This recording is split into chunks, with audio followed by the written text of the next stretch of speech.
संतोषी माता की जय। संतोषी माता के पिता गणेश, माता रिद्धि सिद्धि धन धान्य सोना चांदी मोती मूंगा रत्नों से भरा परिवार। पिता गणपति की दुलार भरी कमाई, दरिद्र दूर कलह का नाश, सुख शांति का प्रकाश। बालकों की फुलवारी धन्य में मुनाफे भरी कमाई, मन की कामना पूर्ण, शोक विपत्ति चिंता सब दूर। संतोषी माता का लो नाम, जिससे बन जाए सारे काम। बोलो संतोषी माता की जय। इस व्रत को करने वाला कहते व सुनते समय हाथ में गुड़ और भुने हुए चने रखे तथा सुनने वाले संतोषी माता की जय जयकार मुख से बोलते जाएं। कथा समाप्त होने पर हाथ का गुड़ चना गो माता को खिलावे। कलश में रखा हुआ गुड़ चना सबको प्रसाद के रूप में बांट दे। कथा से पहले कलश को जल से भरे, उसके ऊपर गुड़ चने से भरा कटोरा रखे। कथा समाप्त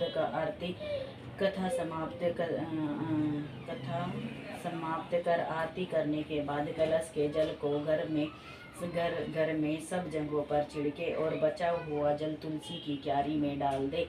₹1.25 का गुड़ चना लेकर माता का व्रत करे। गुड़ घर में हो तो लेवे, विचार ना करे, क्योंकि माता भावना की भूखी है। कम ज्यादा का कोई विचार नहीं, इसीलिए जितना बन पड़े श्रद्धा से समर्पित करे। श्रद्धा और प्रेम से प्रसन्न मन होकर ही सदैव व्रत करना चाहिए। व्रत के उद्यापन में अढ़ाई सेर खाजा, मोमदार, पूड़ी, खीर, चने का साग नैवेद्य रखे। घी का दीपक जलाकर संतोषी माता की जय जयकारा बोले तथा नारियल फोड़े। इस दिन घर में कोई खटाई न खावे और न स्वयं खाए, न किसी दूसरे को खाने दे। कुटुंबी न मिले तो ब्राह्मणों के, रिश्तेदारों के या पड़ोसियों के बालक बुलावें। उन्हें खटाई की कोई वस्तु ना दे तथा भोजन कराकर यथाशक्ति दक्षिणा देवे। नगद पैसे ना दे, कोई वस्तु दक्षिणा में दे। व्रत करने वाला कथा सुन प्रसाद ले, एक समय भोजन करे। इसमें माता प्रसन्न होगी, दुख दरिद्रता दूर होगी तथा मनोकामना पूरी होगी। बोलो संतोषी माता की जय। संतोषी माता की व्रत कथा। एक बुढ़िया थी और उसके 7 बेटे थे। 6 कमाने वाले थे, एक निकम्मा था। बुढ़िया माँ 6 पुत्रों को रसोई बनाती, भोजन कराती और पीछे जो कुछ बचता उसे 7वें को दे देती थी। परंतु 7वां पुत्र बड़ा भोला भाला था, मन में विचार न करता। एक दिन वह अपनी बहू से बोला, देख मेरी माता का मुझ पर कितना प्रेम है। वह बोली क्यों नहीं, सबका बचा हुआ झूठा तुमको खिलाती है। वह बोला, ऐसा नहीं हो सकता, मैं जब तक आंखों से ना देखूं मान नहीं सकता। बहू ने हंसकर कहा, देख लोगे तब तो मानोगे। कुछ दिन बाद एक बड़ा त्योहार आया। घर में 7 प्रकार के भोजन और चूरमा के लड्डू बने। वह परीक्षा लेने के लिए सिर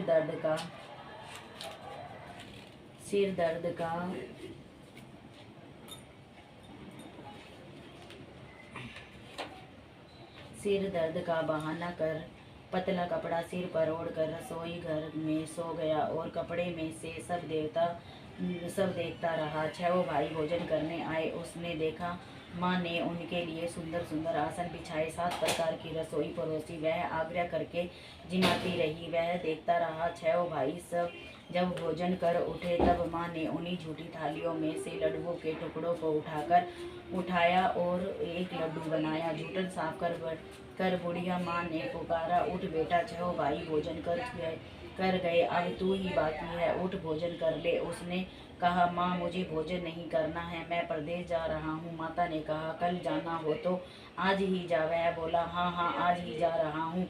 यह कह वह घर से निकल गया। चलते समय बहू की याद आई। वह गौशाला में कंडे थाप रही थी। जाकर बोला, हम जावे परदेश को, आवेंगे कुछ काल। तुम रहियो संतोष से, धर्म अपनो पाल। 2 निशानी अपनी देव धरु में धीर, सुधि हमारी मत विसारियो, रखियो मन गंभीर। वह बोला, मेरे पास तो कुछ नहीं, यह अंगूठी से है, सो ले लो और अपनी कुछ निशानी मुझे दे दो। वह बोली, मेरे पास क्या है, यह गोबर भरा हाथ है। यह कहकर उसकी पीठ पर गोबर के हाथ की थाप मार दी और वह चल दिया। चलते चलते दूर देश में पहुंचा। वहां पर एक साहूकार की दुकान थी।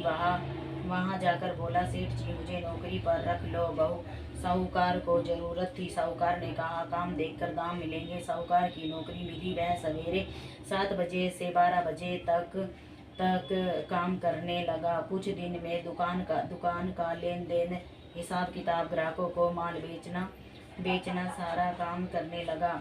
साहूकार के 7-8 नौकर थे। वे सब चक्कर खाने लगे। वह बहुत होशियार बन गया है।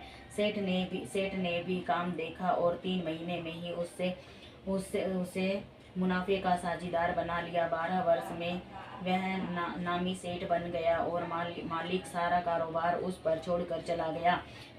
इधर बहू पर क्या बीती सो सुनो। सास ससुर उसे दुख देने लगे। सारी गृहस्थी का काम कराकर उसे लकड़ी लेने जंगल में भेजते। इस बीच घर की रोटियों के आटे में से जो भूसी निकलती उसकी रोटी बनाकर रख दी जाती और फूटे नारियल की नरेली में पानी। इस तरह दिन बीतते रहे। एक दिन वह लकड़ी लेने जा रही थी कि रास्ते में बहुत सी स्त्रियां संतोषी माता का व्रत करती दिखाई दी। वह बोली, खड़ी होकर कहने लगी, बहनों, यह तुम किस देवी का व्रत करती हो और इसके करने से क्या पुण्य है? इस व्रत के करने की क्या विधि है? यदि तुम अपने इस व्रत की विधान मुझे समझाकर कहोगी तो मैं तुम्हारा बड़ा उपकार मानूंगी। उनमें से एक बोली, सुनो, यह संतोषी माता का व्रत है। इसके करने से दरिद्रता का नाश होता है, लक्ष्मी आती है, मन की चिंताएं दूर होती है, घर में सुख होने से मन को प्रसन्नता और शांति मिलती है, निपुत्री को पुत्र मिलता है, पति बाहर गया हो तो शीघ्र आ जाता है, कुंवारी कन्या को मन पसंद वर मिलता है, राजद्वार में बहुत दिन से मुकदमा चलता हो तो समाप्त हो जाता है, कलह क्लेश की निवृत्ति हो, सुख शांति हो, घर में धन जमा हो, पैसा जायदाद का लाभ होता है तथा और भी मन में जो कुछ कामना हो सब इस संतोषी माता की कृपा से पूरी हो जाती है। जिससे संदेह नहीं कुछ पूछने लगी, यह व्रत कैसे किया जाए यह भी बताओ तो बड़ी कृपा होगी। स्त्री कहने लगी, 1.25 रुपए का गुड़ चना लेना, इच्छा हो तो 5.25 रुपए का लेना या 10.25 रुपए का भी सहूलियत के अनुसार लेना, बिना परेशानी, श्रद्धा और प्रेम से जितना भी बन सके सवाया लेना। 5.25 रुपए से 10.25 रुपए तक, इससे भी ज्यादा शक्ति और भक्ति के अनुसार गुड़ और चना ले। हर शुक्रवार को निराहार रह कथा कहना सुनना, इसके बीच कर्म टूटे नहीं, लगातार नियम पालन करना। सुनने वाला कोई ना मिले तो घी का दीपक जलाकर उसके आगे और जल के पात्र को रख कथा कहना। नियम ना टूटे जब तक कार्य सिद्ध ना हो, नियम पालन करना और कार्य सिद्ध हो जाने पर व्रत का उद्यापन करना। 3 मास में माता पूरा फल प्रदान करती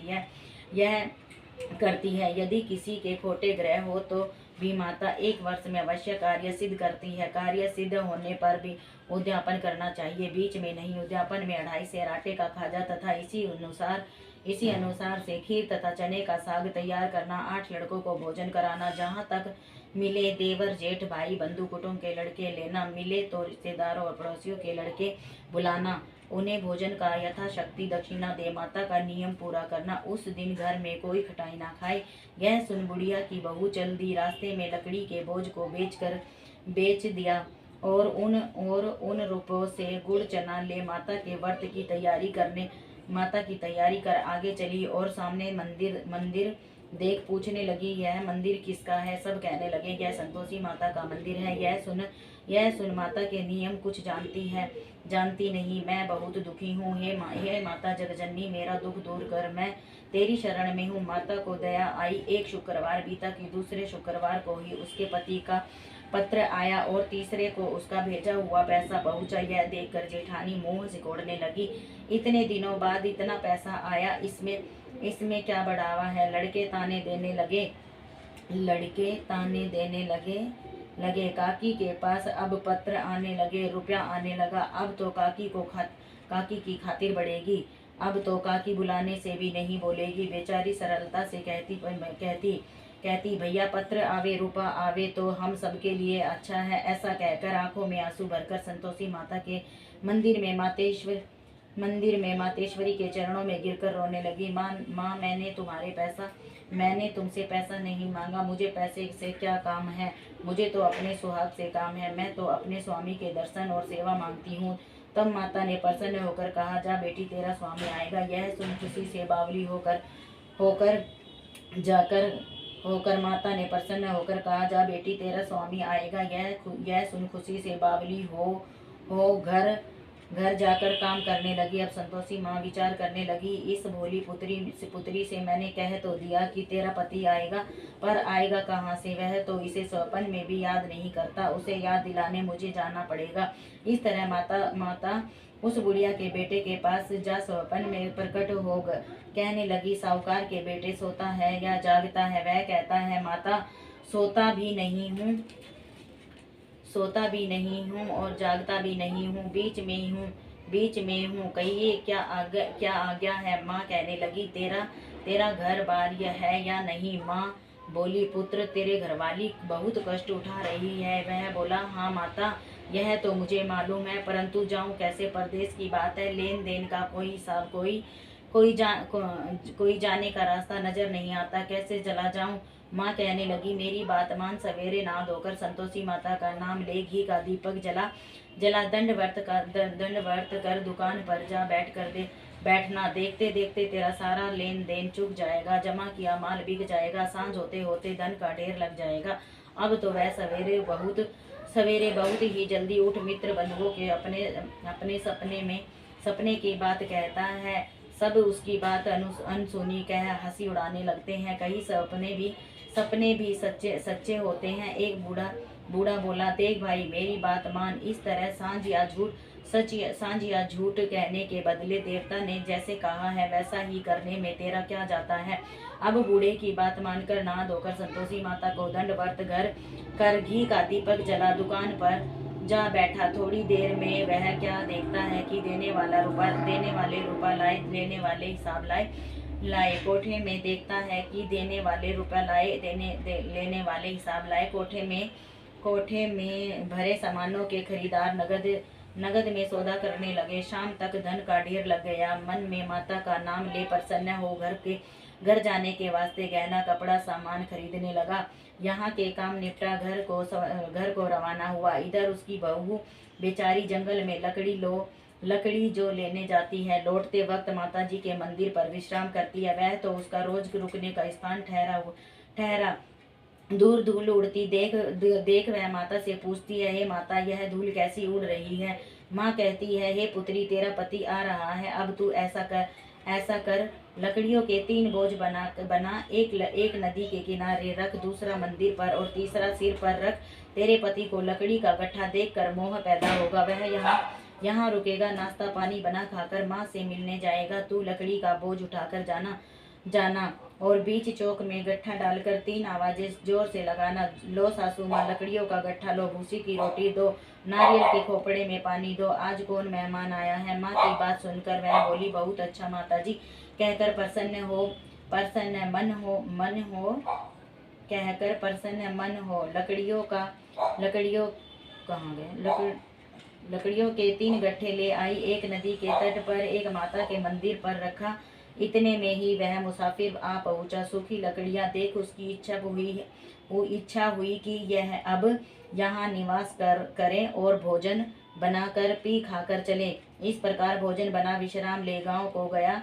उसी समय बहू सिर पर लकड़ी का गट्ठा लिए आती है। उसे आंगन में डाल जोर से 3 आवाजें देती है, लो सासू जी, लकड़ी का गट्ठा लो, भूसी की रोटी दो, नारियल के खोपड़े में पानी दो, आज कौन सा मेहमान आया है? यह सुनकर उसकी सास अपने दिए हुए कष्टों को भुलाने हेतु कहती है, बहू, ऐसा क्यों कहती है?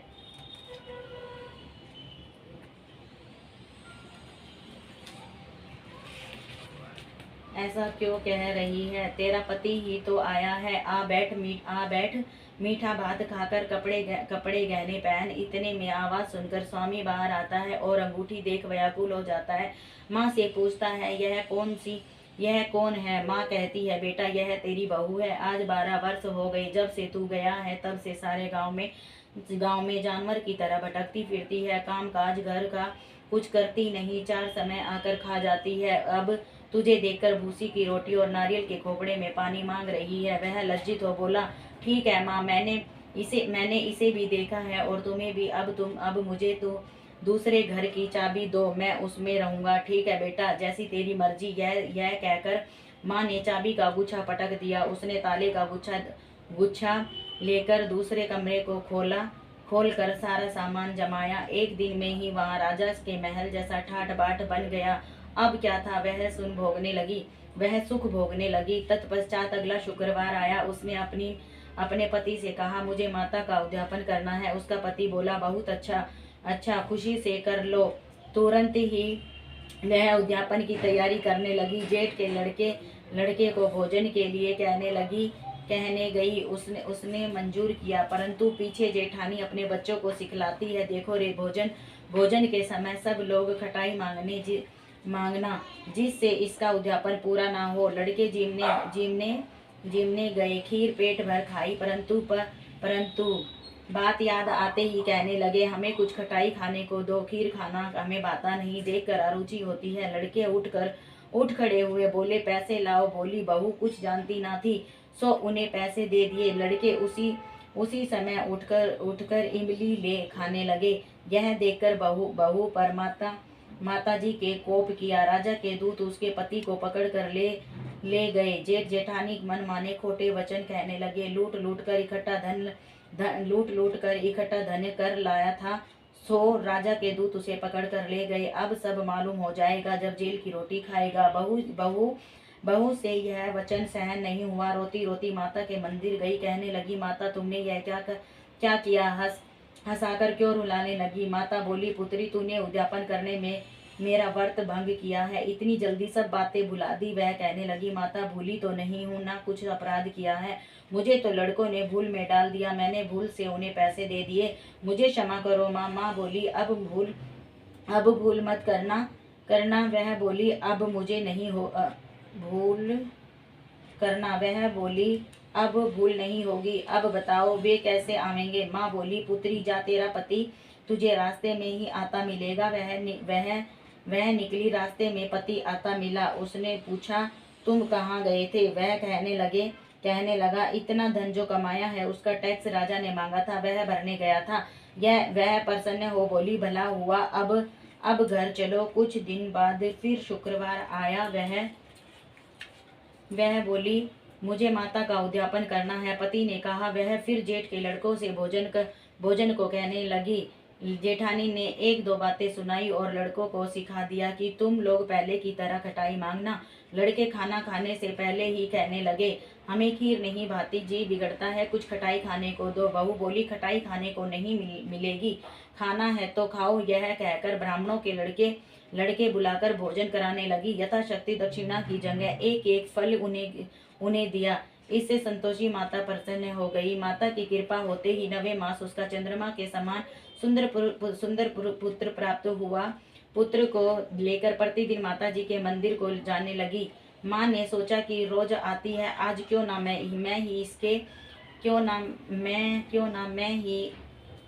मैं ही उसके घर चलूं, इसका आसरा देखूं तो सही। यह विचार कर माता ने भयानक रूप बनाया।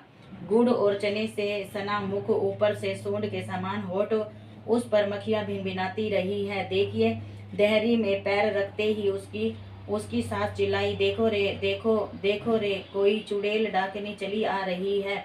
लड़को इसे भगाओ, नहीं तो यह किसी को खा जाएगी। लड़के डरने लगे, चिल्लाकर खिड़की बंद करने लगे। बहू रोशनदान से देख रही थी, प्रसन्नता से पगली होकर चिल्लाने लगी, आज मेरी माता मेरे घर आई है। यह कहकर बच्चे को दूध पिलाने से हटाती है। इतने में सास का क्रोध फूट पड़ा। मेरी बहू इसको देखकर कैसे उतावली हुई, जो बच्चे को पटक दिया। इतने में माँ के प्रताप से जहाँ देखा वहाँ लड़के ही लड़के नजर आने लगे। बहू बोली, माँ जी, मैं जिसका व्रत करती हूँ यह संतोषी माता है। इतना कह झट से सारे घर के किवाड़ खोल दिए। सबने माता के चरण पकड़ लिए और विनती कर कहने लगे, हे माता, हम मूर्ख हैं, हम अज्ञानी हैं, तुम्हारे व्रत की विधि हम नहीं जानते, तुम्हारा व्रत भंग कर हमने बड़ा अपराध किया है। हे माता, आप हमारे अपराध को क्षमा करो। इस प्रकार माता प्रसन्न हुई है। माता, बहू को जैसा फल दिया वैसा सबको देना। जो यह कथा कहे या सुने उसका मनोरथ पूर्ण हो। बोलो संतोषी माता की जय। जय हो माता रानी। ग्रंथ करोड़न में कहा है, ये सबका सार ब्रह्म सत्य जग झूठ है, जीवन ही ब्रह्म निहार। जीवन से ही जीवित जगत माता खेलत खेल, ब्रह्म रूप पहचान लो, कटे जगत की जेल। इति शुक्रवार व्रत कथा। जय हो मेरी माता रानी की जय।